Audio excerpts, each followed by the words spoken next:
O texto bíblico base para a mensagem dessa noite é Apocalipse capítulo 13. Deixa aí a sua palavra de Deus marcada. Vamos andar um pouquinho também no livro de Daniel, mas a base está aqui no capítulo 13. Amigos, irmãos, queridos, hoje nós vamos falar sobre o selo de Deus e a marca da besta. Quando fala nisso, tem muita gente que tem um medo, quando fala de profecia, o pessoal treme logo.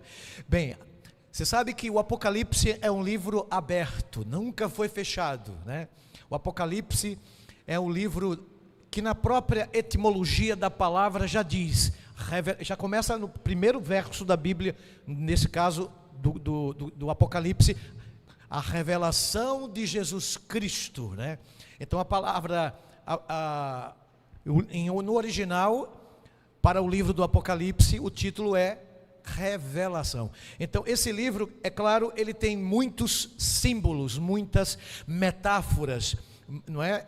E a gente tem que entender que o Apocalipse foi escrito em uma época muito difícil para a igreja cristã primitiva.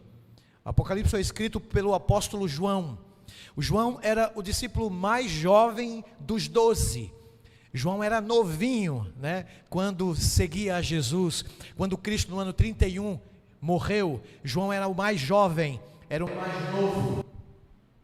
Mas o tempo foi passando e João já tinha alguns aninhos a mais, já tinha cabelos brancos e velhinho. Ele estava lá na ilha de Pátimos e escreveu na ilha de Pátimos o livro do Apocalipse. Vale lembrar também que o Apocalipse não foi o último livro a ser escrito pelo profeta João. O último livro a ser escrito pelo profeta João foi o Evangelho, o quarto evangelho dele, exatamente o livro de São João. Foi o último livro. Então João, ele não morreu na ilha de Pátimos. Ele escreveu o livro da revelação ali em Pátimos. Ele depois saiu da ilha, saiu daquela prisão e escreveu já velhinho, o livro de João, que foi o último. Mas voltando aqui, nós vamos aprender hoje algo muito interessante. O Apocalipse, ele foi escrito, relembrando a vocês, mais uma vez digo, foi escrito numa época de perseguição. Então por isso que ele foi escrito em símbolos, porque se ele não escrevesse em símbolos, a igreja de Cristo poderia ser extinta, poderia ser destruída, poderia acabar. Então Deus foi muito sábio em colocar o livro do Apocalipse através de simbolismos. Por isso 75% do que está escrito no livro do Apocalipse não se entende como foi escrito. Apenas 25% do que foi escrito no Apocalipse se entende como foi escrito. Então, para você entender o desafio que é aprender, estudar, entender o livro da revelação. Mas Deus fez isso de propósito, para que aqueles cegos enxergassem e aqueles que veem não pudessem ver. Então é interessante compreendermos as profecias do Apocalipse. Então vamos lá, selo de Deus e o sinal de Deus, o selo de Deus e a marca da besta. Você sabe que existem na Bíblia dois caminhos. Não, apesar de mais de 50 mil religiões catalogadas em nosso continente, em todo o planeta Terra, melhor dizendo, mais de 50 mil religiões diferentes. Agora dá para entender? Cada uma religião das 50 mil diferentes quer ter a verdade e diz com muita veemência, com muita propriedade, que a verdade é aquela denominação. Todo mundo não quer estar na igreja ou na denominação errada. Todos querem estar com a razão. É verdade ou não é? Todo mundo quer ter com a razão. E eu brinquei ontem, falei sobre o céu, ontem, e eu brinquei com vocês, e eu disse com propriedade, que Jesus Cristo, ele está voltando, mas ele tem um remanescente fiel, uma igreja, denominação. Isso aí é assunto para amanhã, e eu vou falar sobre isso amanhã, sobre a igreja do Apocalipse, a igreja no Apocalipse. Então vocês precisam entender, brinquei ontem que cada um quer puxar para o seu saco a farinha. É isso mesmo. Ninguém quer estar com o erro, ninguém quer estar equivocado, ninguém quer estar com a mentira. Todos querem andar no caminho correto, mas existem apenas dois, apesar de 50 mil religiões, denominações cristãs. Eu não estou contando aqui as paganizadas, as religiões pagãs. Eu estou contando aqui apenas as denominações cristãs, religiosas. Quantas são? 50 mil. Mas a Bíblia é tão clara, desde os tempos do Antigo Testamento até os dias nossos aqui, tanto no Antigo quanto no Novo, e até os nossos dias, né? Deus deixou muito claro na sua palavra, nos 39 livros do AT e nos 27 livros do Novo Testamento, que só existem dois caminhos. Jesus pregou isso no Novo Testamento, e eu quero relembrar para vocês: caminho estreito e o caminho largo. De um lado a gente tem Deus, do outro lado a gente tem o inimigo de Deus. Presta bem atenção, aqui, de um lado a gente tem a luz, olha a contrafação, do outro lado a gente tem as trevas, de um lado Caim, do outro Abel, de um lado a gente tem a verdade, do outro nós temos a mentira, enquanto que um lado a salvação, o outro perdição, justos, ímpios, trigo, joio, ovelhas e bodes. Finalmente, o assunto de hoje, o selo de Deus de um lado e a marca da besta ou o selo do diabo.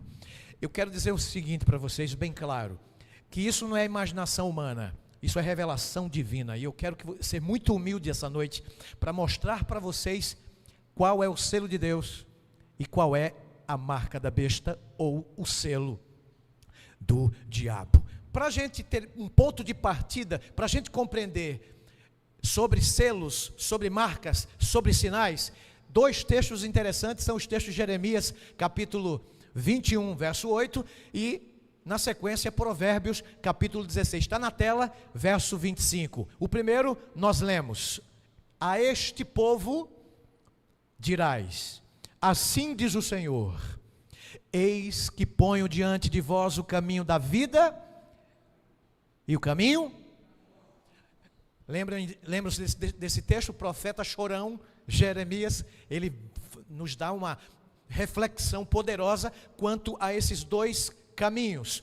Ele diz que é um caminho da vida e o caminho da morte. Ele até sugere para a gente escolher o caminho da vida, e a gente deve seguir por esse caminho. O outro texto, Provérbios, Salomão, o grande sábio disse: há caminho que parece direito ao homem, mas no final esse caminho conduz para a morte. Ou seja, no final são caminhos de morte. Então, irmão, irmã, não é o que eu prefiro, não é o que eu acho, não é o que eu coloco como verdade, né?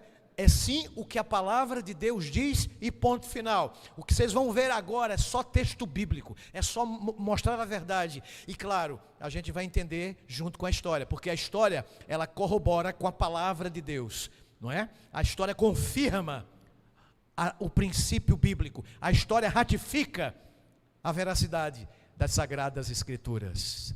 Bem, no Apocalipse capítulo 7, os versos 1 a 3, vamos começar com o selo de Deus. E o Apocalipse 7 fala de selo. E você sabe que selo é interessante, nos tempos do Antigo Testamento, nos tempos do Novo Testamento, as pessoas usavam selos para algo interessante. Por exemplo, até hoje, existem selos em cartas. A propósito, mesmo com a era da tecnologia, né? Mesmo com esse momento da tecnologia, as pessoas usam mais o WhatsApp, né? Instagram, tem o Direct, tem ainda o Facebook antigo de todos eles, mas mesmo assim você vai postar algo no correio, você vai pagar pela postagem, e lá existem ainda os selos. Interessante. Antes os selos eram diferentes, mas os selos tinham propósitos. Os selos confirmavam sua veracidade. Se não tivesse selo, não tinha veracidade. Por exemplo, quando Jesus foi morto, Pilatos selou, mandou selar o túmulo de Jesus. E outras coisas interessantes que a gente observa no selo. Qual então a definição de um selo? O selo, para ser autêntico, ele precisa ter 3 características. O selo, repito, para ter realmente validade, para ser validado, para ter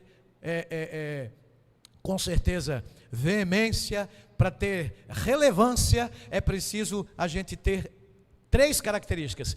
E no selo tem o nome, e o nome tem que ser o nome de Deus, o selo de Deus. O selo tem também o seu cargo, ele é criador, e o território ou a jurisdição deste criador, deste Deus. E nós encontramos isso, essas referências para dar autenticidade ao selo em 3 versos da Bíblia, em Esther 3:12, em Daniel 6:8 e Êxodo capítulo 20, versos 8 a 11. Essas 3 características estão aí contadas para nós, nítida e claramente, nesses 3 versos que vocês estão vendo aí na tela. Pergunta: onde então nós encontramos essas 3 características do selo de Deus, pastor? Onde está o selo de Deus? De acordo não com a igreja adventista do 7º dia, de acordo não com a história geral, de acordo com a palavra de Deus, onde está o selo de Deus, tendo em vista, levando em consideração, evidentemente, essas 3 características que mostrei para vocês. Quais são? Para o selo ter autenticidade, o selo tem que ter nome, tem que ter cargo e tem que ter jurisdição ou território. Repito, tem que ter nome, tem que ter cargo e tem que ter território. Se não tiver essas 3 principais características, de acordo com Esther, Daniel e Êxodo, esse selo não pode ser autêntico. Portanto, onde está o selo de Deus? Aí a gente lê outro texto interessante que está na tela, que eu vou mostrar para vocês, no capítulo 8 do profeta messiânico, aquele que falou mais sobre, no Antigo Testamento, sobre a primeira vinda do Messias, sobre a primeira vinda de Cristo. Isaías capítulo 6, verso 16, nós lemos: resgata o testemunho, sela a lei no coração dos meus discípulos. Olha que texto poderoso. Sela onde? A lei no coração dos meus discípulos. Olha a primeira dica do profeta messiânico que escreveu isso, 700 anos antes de Cristo nascer. Nós já estamos a 2025 anos depois que Cristo morreu aqui na terra. Então você vai pegar 2025 mais 700 anos, dá quanto? 2725. Então 2725 anos atrás, ele dá uma dica para a gente, valiosa. Olha que maravilha, que coisa interessante. Olha a primeira dica: a lei de Deus está onde? Sela, ou melhor, o selo de Deus, já disse para vocês, o selo de Deus está onde? Sela a lei, portanto está na lei. Agora veja Ezequiel capítulo 20, verso 20. Estou dando tempo para você anotar, mas eu posso também disponibilizar esse PowerPoint para quem quiser, viu? Tá bom? Então vamos lá, você está me ouvindo? Está me acompanhando? Então Ezequiel capítulo 20, verso 20 é aquele verso áureo, aquele verso da escola sabatina, para memorizar, que todo cristão verdadeiro que quer aprender da palavra de Deus inspirada tem que ter esse texto na cabeça. Mais uma dica para saber onde está o selo de Deus. Está na lei de Deus o selo, ok? Agora, Ezequiel capítulo 20, verso 20, nós lemos, leia comigo: santificai os meus sábados, pois servirão de sinal entre mim, para aí, olha para cá, que coisa linda. O selo de Deus está onde? Na lei, especificamente dentro da lei, no coração da lei, eu digo quase no meio da lei, no 4º mandamento. E o 4º mandamento da lei de Deus, conforme Êxodo capítulo 20, verso 8, diz assim, lembra-te do dia de sábado para o santificar. 6 dias trabalharás e farás toda a tua obra, mas no 7º dia é o sábado do Senhor teu Deus. Não farás nenhum trabalho, nem tu, nem teu filho, nem tua filha, nem teu animal, nem teu estrangeiro que está dentro da tua casa, dentro das suas portas. Porque em 6 dias fez o Senhor os céus, a terra, o mar e tudo que neles há. Mas no 7º dia ele descansou. Portanto, Deus fez 3 coisas com o sábado. Ele descansou, abençoou e santificou. O único dia da semana que tem 7, único dia que ele descansou, abençoou e santificou foi o 7º dia da semana.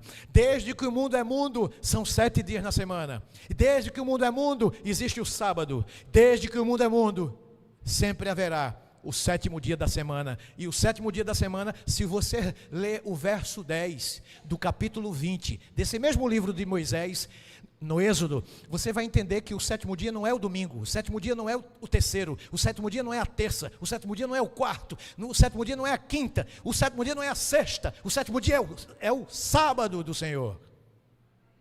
Por mais que os homens tentaram modificar, a palavra de Deus está intacta.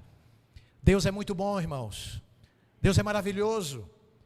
E Ele deixou o Espírito Santo, justamente no momento de tanta perseguição, de tanta coisas que aconteceram no decurso da história da igreja cristã, da igreja de Deus, desde os tempos do Antigo Testamento, porque alguém poderia adulterar a palavra de Deus, mas Deus deixou o Espírito Santo, e Ele acompanhou de perto aqui na terra, para que nenhum mortal, nenhum ser humano pudesse meter a mão, e pudesse sujar as páginas sagradas das Escrituras. Para que saibais que eu sou o Senhor vosso Deus. Está muito nítido, está muito claro que o selo de Deus está na lei, e o selo de Deus está no 4º mandamento, no coração da lei. O selo de Deus é o sábado do 7º dia. Muito bem, aí a gente vai para Gênesis capítulo 2, versos 2 e 3, eu já até adiantei o processo aqui. Deus terminou, porque é o seguinte, tem muita gente que diz assim, pastor, mas o sábado é do tempo de Moisés. Estamos estudando a lição da escola sabatina essa semana. Pastor, o sábado é somente para os judeus. Não, irmão, o sábado não foi dado no Sinai, não, para os hebreus. O sábado não foi dado somente para os judeus. E olha, que Adão e Eva receberam esse presente de Deus, o sábado, no Éden, antes do pecado existir. Na primeira semana da criação, Ele criou no 1º dia a luz, no 2º a atmosfera, no 3º a vegetação, no 4º os astros para dominarem a noite e para dominarem o dia, as estrelas, o sol e a lua. No 5º dia, Deus fez os animais para nadarem e os animais para voarem. As crianças gostam disso. No 6º dia, Deus fez os animais selváticos e também os animais domésticos. Ele fez o leão, a leoa, Ele fez o gatinho e a gatinha. E no 6º dia ainda, no final, para coroar, para dizer assim, aqui está a coroa da criação, Ele fez um homem do pó da terra e deste uma mulher do pó refinado, da costela. Por isso, Deus fez o homem e a mulher perfeitos, e no 7º dia eles não trabalharam. No 7º dia Deus não trabalhou, Deus apenas descansou, para dizer para toda a humanidade, dando exemplo para nós, assim como eu sou o Criador, eu dou exemplo, vocês que são minhas criaturas, também devem praticar. Cristo disse, se vocês me amam, vocês guardarão os meus mandamentos. Os mandamentos são 10. O primeiro, não terás outros deuses diante de mim. Segundo, não farás para ti imagem de escultura. Terceiro, não tomarás o nome de Deus em vão. Quarto, lembra-te do dia de sábado para santificar. Quinto, honra teu pai e a tua mãe. Sexto, não matarás. Sétimo, não adulterarás. Oitavo, não furtarás. Nono, não dirás falso testemunho contra o teu próximo. Décimo, não cobiçarás nada que pertença a teu próximo. Está aí, Deus instituiu a lei. E os 10 mandamentos também não surgiram no Sinai. Os 10 mandamentos já existiam, porque os 10 mandamentos são eternos. Por isso que Deus deu a Moisés em tábuas de pedra que representam perpetuidade. As pedras foram 2 tábuas A tábua do amor para com Deus e a tábua do amor para com o próximo. Por isso que os mandamentos se dividem em dois, não se subtraem em nenhum deles, mas se subdividem em dois: um para amar a Deus, os 4 primeiros, e a outra tábua para amar o próximo, os 6 últimos. Se você amar a Deus e ao próximo como a si mesmo, você está correto e vai ser salvo. Se você amar a Deus, você vai guardar. Você não vai guardar para se salvar, você vai guardar porque foi salvo. Entendeu? A lei de Deus foi criada por Deus e já deixou lá mesmo no Éden, um símbolo para aquela lei. Você sabe que no Jardim do Éden tinham símbolos também ali, né? E qual era o símbolo dos 10 mandamentos? Qual era o símbolo da lei intocável que os filhos de Israel não deveriam derrubar? O próprio Adão e Eva não deveriam transgredir? Qual é o símbolo no Jardim do Éden que representa os 10 mandamentos? Qual é o símbolo que representa a lei de Deus no Jardim do Éden? Qual é? A árvore do conhecimento do bem e do mal. Está aí o símbolo. Vamos para frente. Deus abençoou, santificou e descansou nesse dia. Você sabe que quem guardou o sábado? Deus foi o primeiro a guardar. Adão e Eva guardaram logo quando foram criados, criados na sexta-feira, quase no crepúsculo da sexta, quase no pôr do sol da sexta. Eles foram criados para amar a Deus, e amar a Deus consiste em obedecer os seus mandamentos. Adão e Eva guardaram também o sábado. Abraão, diz a Bíblia, guardou os meus mandamentos. A Bíblia diz também que os profetas do Antigo Testamento todos guardaram o sábado. Isaías, o povo de Israel guardou, os patriarcas e profetas. No Novo Testamento, quem guardou o sábado? 5. Mateus capítulo 5 diz que Jesus não veio para abolir a lei, ele veio para cumprir. O que é abolir? Abrogar. O que é abrogar? É transgredir. A Bíblia diz no 1 João capítulo 3, verso 4, que quem peca transgride a lei, porque pecado é transgressão da lei. Jesus não cometeu nenhum pecado sequer. Logo, transgressão da lei é pecado. Pecado é transgressão da lei. Se Jesus tivesse pecado, ele tinha transgredido a lei. Como ele não transgrediu a lei, logo ele não pecou. Então Cristo guardou o sábado. Mas o sábado foi para o judeu. Não existia judeu na época de Adão e Eva. Adão e Eva eram hebreus, não eram judeus. O Estado de Israel foi fundado milênios depois, não é?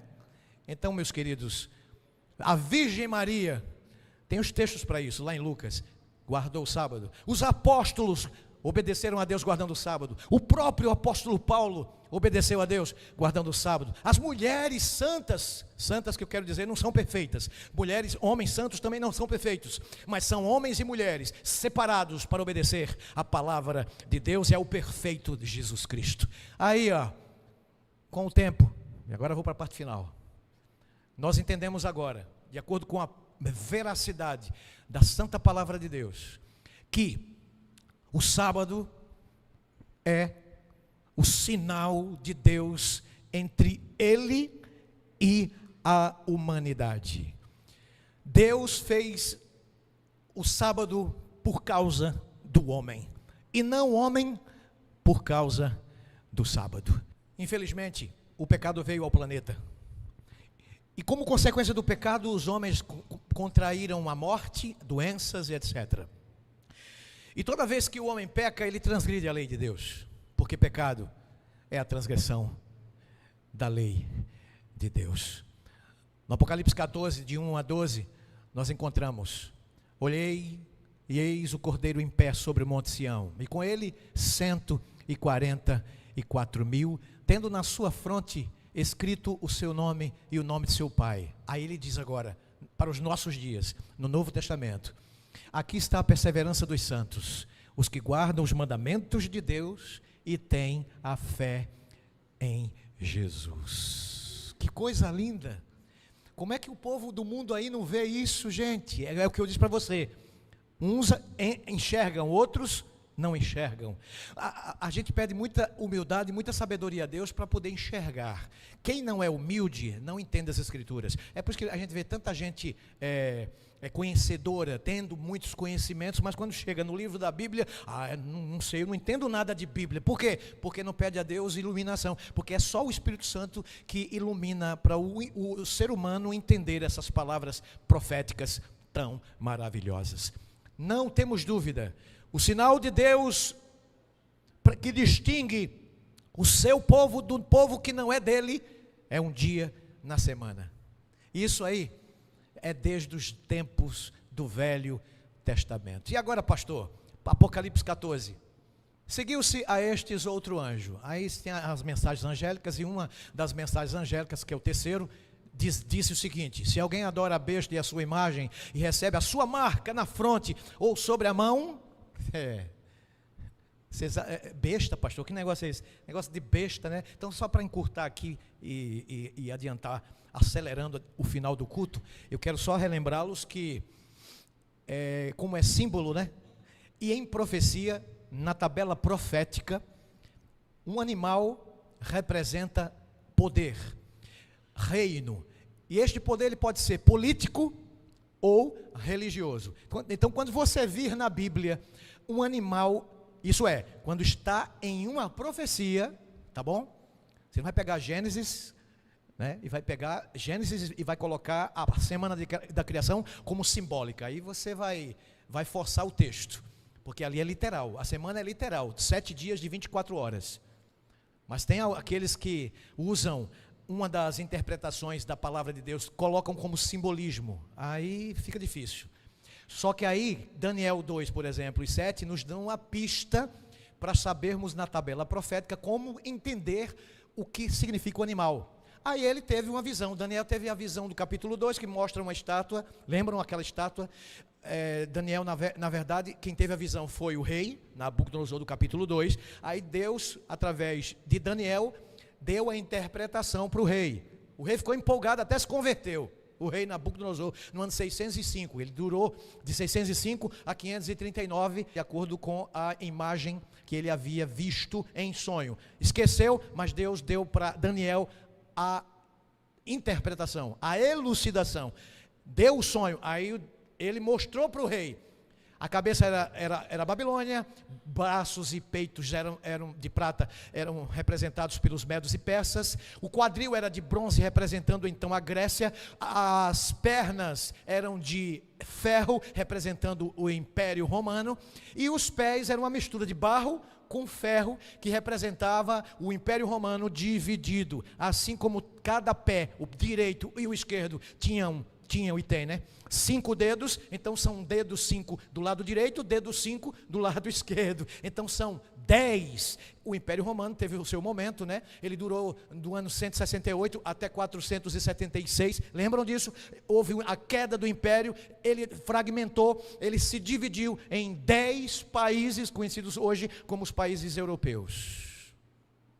Está tudo na história. 605 a 539, Babilônia. 539 a 331, Medos e Persas.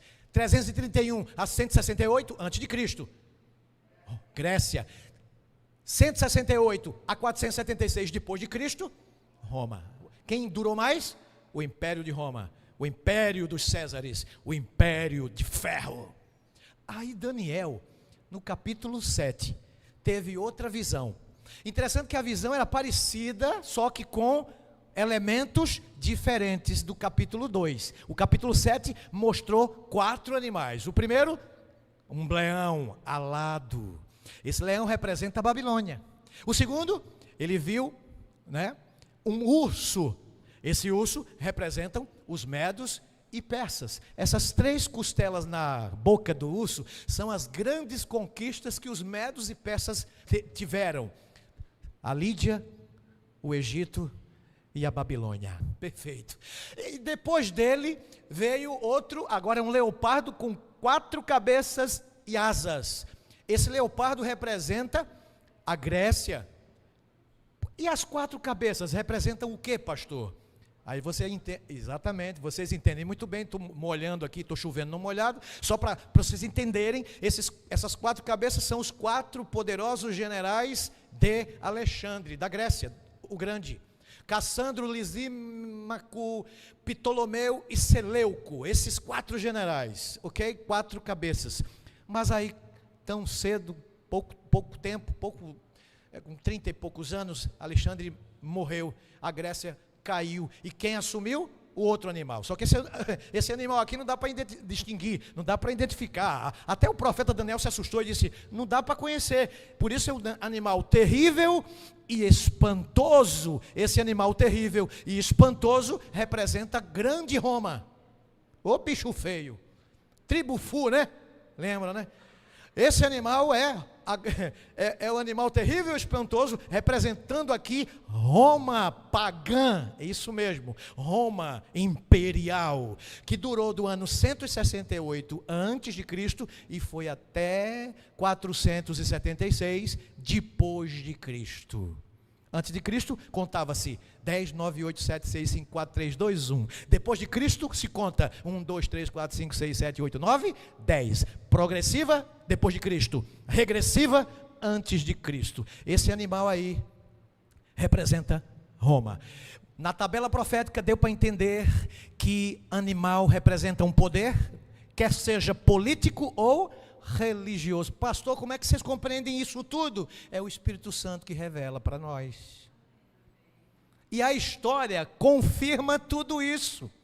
A história mostra. Só que tem 10 chifres. Lembram? 10 chifres. Um dos chifres era diferente.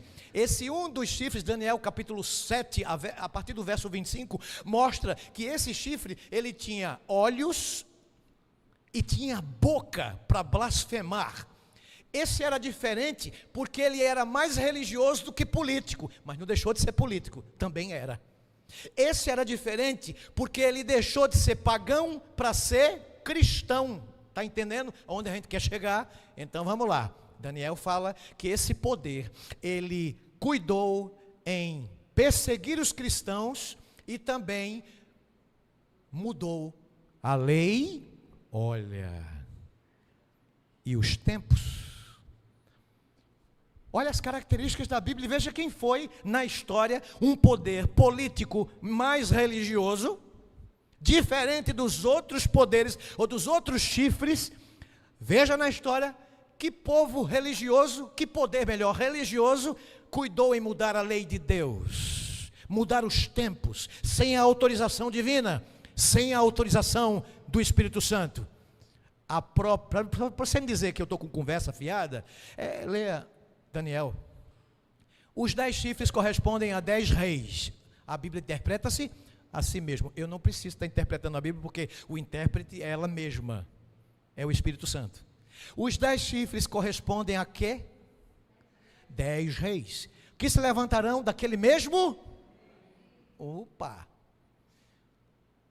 E depois dele se levantará outro, o qual será diferente dos primeiros, e abaterá a 3. Na história eclesiástica, nós aprendemos, junto com a história pagã, a história geral melhor, nós aprendemos que esse poder pequeno, ou chifre pequeno, esse é um chifre que significa poder também, em cima do animal, né? Ele também, além de cuidar e mudar a lei e os tempos, ele perseguiria os santos do Altíssimo, Daniel 7, 24 e 25. E ele perseguiu, mas dos 10, 3 poderes caíram. Esses são os 3 poderes que caíram, porque eles foram mais resistentes contra Roma. Esses 3 na história são os vândalos, os érulos e os ostrogodos. Os ostrogodos, esses últimos, foram os mais resistentes, mas eles foram extintos para justamente cumprir o que está nesse texto sagrado. No verso 25 diz, proferirá palavras contra o Altíssimo. Isso é o que? Blasfêmia, por isso que tem boca, né? Blasfemar. Cuidará em magoará os santos do Altíssimo. Quem são os santos do Altíssimo? Os filhos de Deus, que guardavam a lei de Deus, inclusive o sábado. e cuidaria em mudar os tempos e a lei como mudou. Como foi que mudou a lei, pastor? Ah, você não sabe disso, meu irmão, minha irmã, você que está me assistindo online aí nas redes sociais, como foi que esse poder chifre pequeno, que tinha boca que blasfemava, a blasfêmia é uma forte impressão e um forte argumento para dizer que este poder, através de adoração própria e através de adoração dos seus súditos, é uma forma de blasfemar. Por isso que ele tinha arrogâncias que saíam da sua boca. Mudou a lei de Deus como? Mudou a lei de Deus em dois aspectos e em dois pontos. A primeira coisa que eles fizeram foi tirar o segundo mandamento da lei de Deus. O que é que o chifre fez? Pequeno, de acordo com a história. O segundo mandamento que eu fiz questão de ditar para vocês, recitar para vocês os 10. O segundo mandamento diz assim, ó: não farás para ti imagem de escultura. Lembram desse texto? Só que no texto desta besta que sai do mar, que sai do meio da multidão, desse chifre pequeno, que é a mesma besta do Apocalipse 13, o texto diz que essa besta proferiu palavras e mudou 2 pontos da lei de Deus, e o primeiro foi, tirou essa do segundo mandamento, essa lei das imagens, e ficaram então quantos mandamentos? 9. O que é que ele fez, essa besta do Apocalipse 13, a ponta pequena de Daniel 7, ele pegou, e o último mandamento, não cobiçarás a casa, não cobiçarás, então o último, que é um só, ele dividiu em 2 para suprir a necessidade do 2 que havia tirado. Tudo bem, temos 10, mas ele fez mais uma mudança. O quarto mandamento da lei de Deus, eu já recitei para vocês, só relembro, diz assim: lembra-te do dia de sábado para o santificar. Deus abençoou, santificou e descansou no sábado. O que é que o chifre pequeno de Apocalipse, o chifre pequeno de Daniel 7 diz? Que cuidaria em mudar a lei e os tempos. Mudou mesmo. O que é que ele fez? Ele pegou e tirou o sábado, substituiu o sábado pelo sábado espúrio, pelo falso sábado, que nós entendemos ser o domingo, o primeiro dia da semana. Estamos com 10 mandamentos modificados pelo chifre pequeno. Deu para notar? Os santos seriam entregues a esse chifre pequeno por um tempo, 2 tempos e metade de tempo. Só isso aí é um sermão de 1 hora. Então não tem um tempo. O próprio 1 Tessalonicenses Paulo fala no capítulo 2, versos 1 a 4, que o anticristo surgiria nesse mundo. E esse anticristo, de 1 Tessalonicenses, é o mesmo chifre pequeno de Daniel 7, que é a mesma besta que sai do mar de Apocalipse 13. Olha o sincronismo que existe, a relação que existe entre esses 2 profetas irmãos, apesar de terem vivido em tempos distintos, tempos distantes, mas você não entende Apocalipse sem Daniel, você não entende Daniel sem Apocalipse. Portanto, a Bíblia, o Antigo Testamento é o Novo Testamento encoberto, e o Novo Testamento é o Antigo Testamento revelado. Vou repetir o conceito: o Antigo Testamento é o Novo Testamento encoberto, e o Novo Testamento é o Antigo Testamento revelado. Amém? Esse anticristo aí, o que é anticristo? É um americano, alemão dos olhos azuis, que virá quando a igreja for arrebatada de forma invisível, que não existe isso na Bíblia. Aí ele vem e vai fazer paz com muita gente por alguns anos. Ele é bonitão, dos olhos verdes, azuis, sei lá. Não, irmãos. O anticristo já existe desde o início. O anticristo já existia na época de Cristo. O anticristo é todo aquele que se coloca em oposição a Cristo. Todo aquele que se coloca contra Cristo. Por isso que não é ante-e, é ante-i. Contra. Então o anticristo e Deus mostrou nas escrituras muitos anticristos que apareceram na terra. Herodes, o Império Romano, o papado, gente, é isso aí, a ponta pequena de Daniel 7, a besta que sai do meio de muitos povos, porque a palavra mar, águas, em profecia, na tabela profética, representam povos, nações, multidões, línguas. Aí tem as blasfêmias que saíram da boca daquela ponta pequena. Olha aí, ó. No na History of the Councils, no volume 14, 109, por exemplo, tem aí essa declaração que tu és pastor, referindo-se ao Papa, tu és o médico, tu és o diretor, finalmente, tu és o outro Deus na terra. A coisa é séria, né? E esse no concílio aí, ó, autoridade dos concílios, por Belarmino, ele escreveu assim, ó: todos os nomes que nas escrituras se aplicam a Cristo são aplicáveis a quem? Ao pontífice romano. Uau! Ele guardou, ele quebrou o quarto mandamento do sábado. No decreto de Translate, nós lemos: o Papa tem poder para mudar os tempos, anular as leis, dispensar todas as coisas e mesmo os preceitos de Cristo. Como é história, gente? Isso é blasfêmia. Poder para mudar a lei de Deus. E uma das mudanças foi isso aí, ó: amar a Deus sobre todas as coisas, não tomar o seu nome de Deus em vão, e aí, ó, guardar domingos e festas. Você sabe que cada dia equivale a um ano. Quando a besta do Apocalipse 13, que sai do mar, ou o chifre pequeno, cuidou em mudar os tempos e a lei, a Bíblia diz que um tempo, durante 2 tempos e metade de um tempo, essa besta perseguiria a cristandade, aqueles que guardavam os mandamentos, inclusive o sábado principalmente. Então a gente pega em Números e Ezequiel, desde os reformadores, Martinho Lutero, João Calvino e outros mais, desde os tempos deles, eles já entendiam essa tabelinha profética da conversão de dia em profecia, equivale a um ano literal. A gente aprendeu isso, está aí a regra, cada dia como se fosse um ano, e um tempo, 2 tempos e metade de um tempo, para resumir, são 1260 dias proféticos, que equivalem a 1260 anos literais. Apocalipse mostra também 42 meses. Se você pegar em profecia, um mês em profecia equivale a 30 dias. Ok? 42 meses vezes 30. Já fiz a conta. 1260.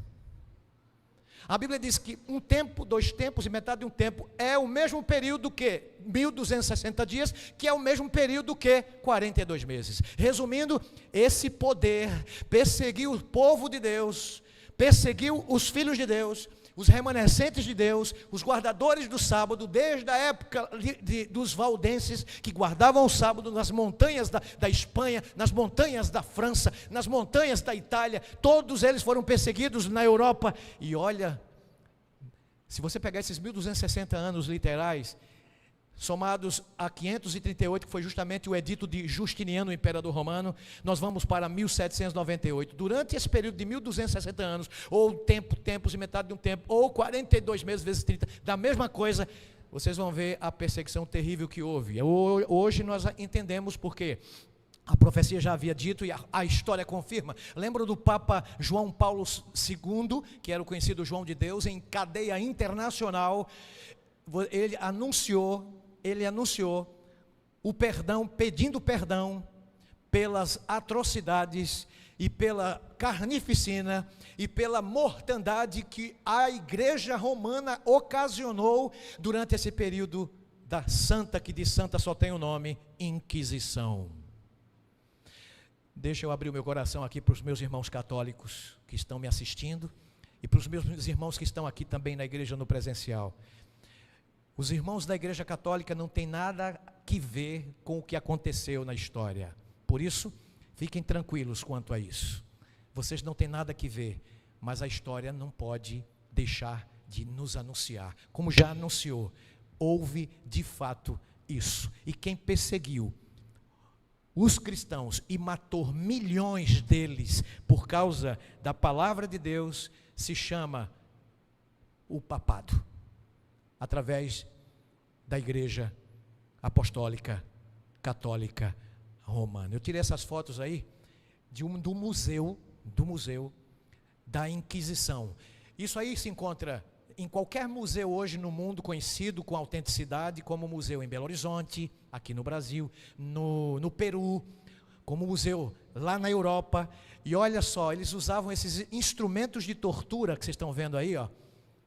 para massacrar os cristãos, e se os cristãos decidissem não negar o seu Cristo, eles eram submetidos a estas coisas terríveis: esmagador de cabeça, a cadeira inquisitória e por aí vai.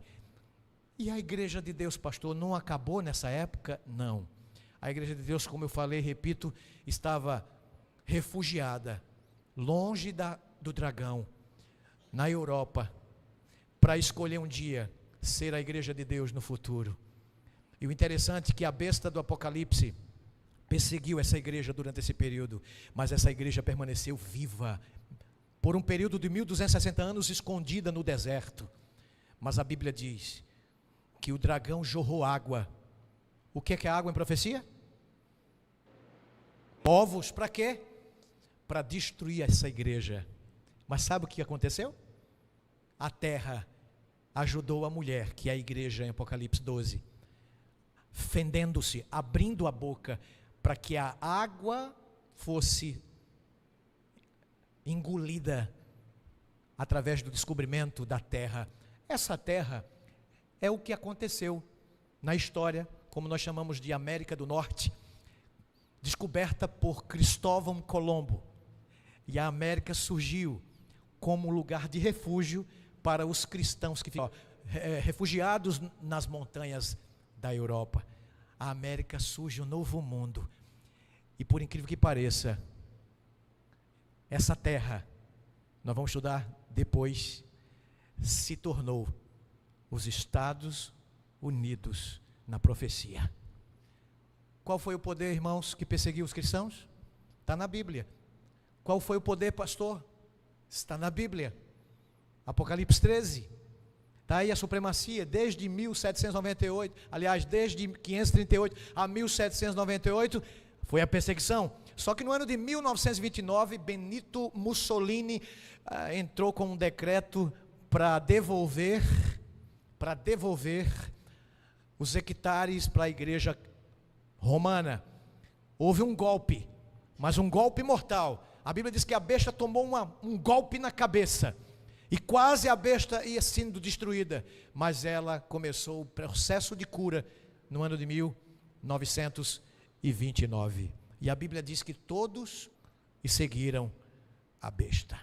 A incógnita me permitam só 10 minutos, a incógnita é como decifrar o 666. Por exemplo, já ouvi tanta heresia, gente dizendo que, e até hoje tem dito aí, né? Que o sinal da besta vai ser um chip que vai ser implantado sob a pele, dentro do couro. Não é chip não, irmão. A Bíblia não diz isso. Não é, pastor? Eu pensei que era. Você pensava que era. E tem muitos que ainda acreditam. Interessante aqui, o Deus oculto da Babilônia. Por falar em Babilônia, vocês já estão lembrados do que Daniel, depois de ter decifrado o sonho do capítulo 2, Nabucodonosor se converteu, né? Não existe Deus como o Deus de Daniel. Ele se converteu. Só que alguns anos depois, o que é que ele fez? No capítulo 3 de Daniel, ele mandou construir uma estátua parecida com ele. Você lembra do capítulo 2? A estátua tinha metais diferentes: ouro, prata, bronze, ferro e barro, né? Aí no capítulo 3, ele disse assim: não, manda fazer uma estátua bem grande, uma estátua que tinha 6, 60 e 600. Onde eu quero chegar? Ele mandou construir uma estátua de 6 côvados de largura, por 60 côvados de altura, 6,60. O que é isso na religião babilônica? Já descobriram isso aí? Já sabem? Então vou revelar para vocês. O número 6 para a religião babilônica representa o Deus menor. O número 60, de acordo com a religião da Babilônia, representa o Deus maior. E 600 representa a totalidade dos deuses, que era um panteão de deuses adorados pelos babilônicos. Sexagesimal, é mais ou menos por aí onde eu queria chegar. Unidade, agora sim, dezena e centena. Nós vemos então 6 Deus menor, 60, Deus maior, 600, totalidade do panteão dos deuses da Babilônia, formam que número? Que número mostra? 666. Aí no Novo Testamento vem uma besta fera do capítulo 13 de Apocalipse, com essa mesma nomenclatura, com esse mesmo número, 666. Vocês sabiam, olha lá, os amuletos de ouro, Deus Sol, selo do Sol, aí o diagrama dos números místicos, isso é numerologia bíblica, por exemplo, se você somar no diagonal e etc, vai dar 666. Olha, eu posso até arriscar, se eu colocar o nome Wagner aqui, em algarismo romanos, pode dar também 666, então ele é a besta do Apocalipse. Você pode pegar nomes assim e, coincidentemente, pode gerar o número 666, mas é isso que prova que a ponta pequena de Daniel tem o 66 como selo, como sinal? Não, gente. Você tem que ver a história bíblica, a história universal, e a história corrobora, confirma o que a palavra de Deus já havia dito para nós. E a Bíblia diz que era número de nome, de homem, de ser humano, de homem. Aí você já sabe, né? Aquela história de Vicarious Filii, para mim é um argumento não muito forte, esse argumento aí, porque eu posso pegar o nome de Vitor, de Wagner, e mostrar que ele é a besta, pela numerologia. Aí fica ruim. Bruno também. Aí fica ruim. Então não é isso que prova que o papado é a ponta pequena de Daniel 7, que o papado é o homem da perdição, o homem do pecado que Paulo menciona, né, em Tessalonicenses, que o papado é a besta que sai do mar. Não é simplesmente a nomenclatura, mas sim o que este poder fez no decurso da história do planeta. E é número de homem. Portanto, minha querida igreja, seguir os ensinos da besta é adorar o dragão. E quem são os adoradores da besta, pastor? Aqueles que não têm o nome inscrito no livro da vida. A pergunta que não cala é: quantos querem adorar a besta e a sua imagem e receber o número do seu nome na sua fronte? Você sabe que não é sob a pele um chip, é na mente, é na mão direita.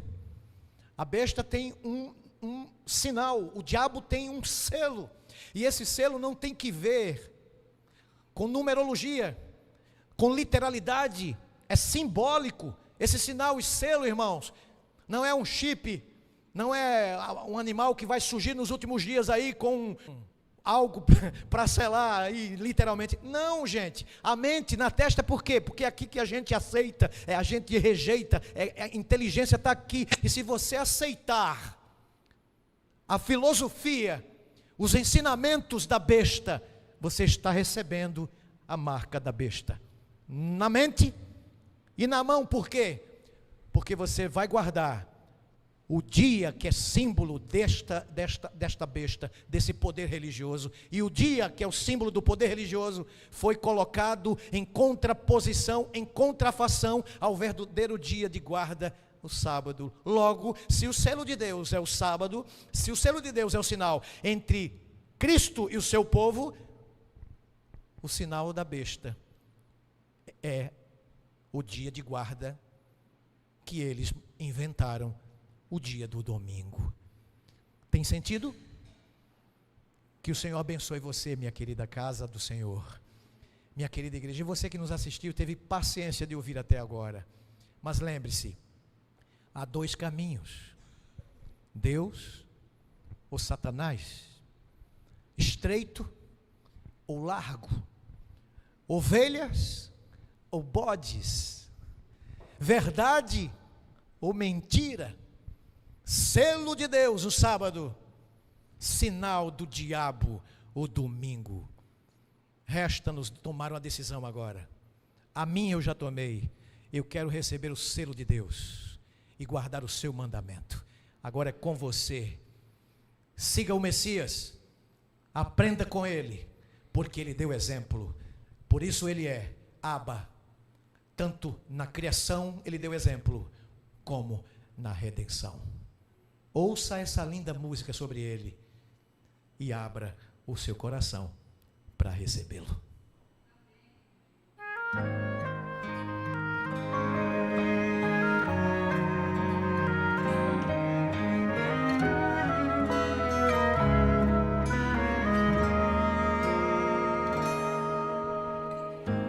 Era o seu pai, o carpinteiro José. Ninguém queria crer que o mundo então criou.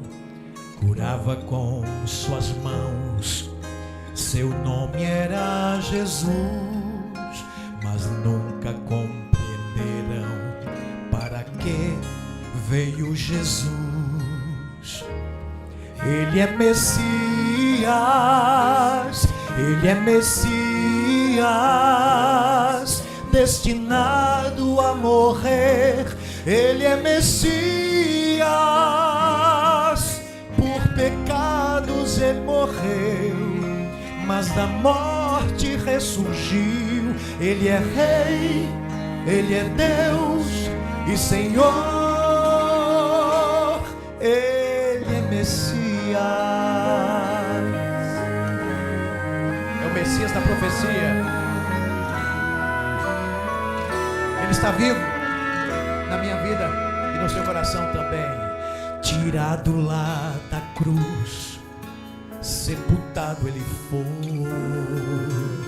sofreu a rejeição, ninguém creu em seu amor. Da morte então a vida, a pedra removeu, com poder se revestiu. A morte então venceu. Ele é Messias, ele é Messias, destinado a morrer. Ele é Messias, por pecados ele morreu, mas da morte ressurgiu. Ele é Rei, ele é Deus e Senhor.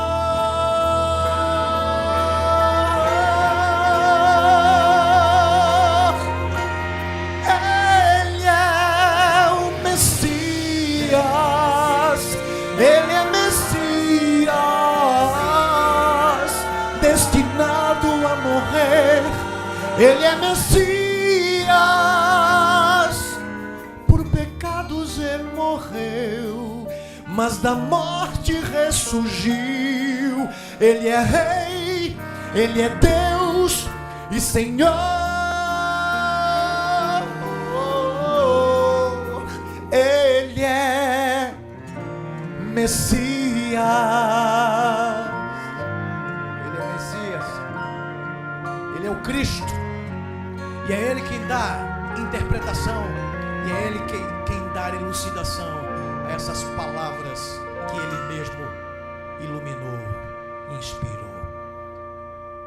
Você gostaria de adorar esse Messias na beleza da sua santidade e guardar os seus mandamentos, inclusive o seu sinal? Fique em pé aqui no presencial.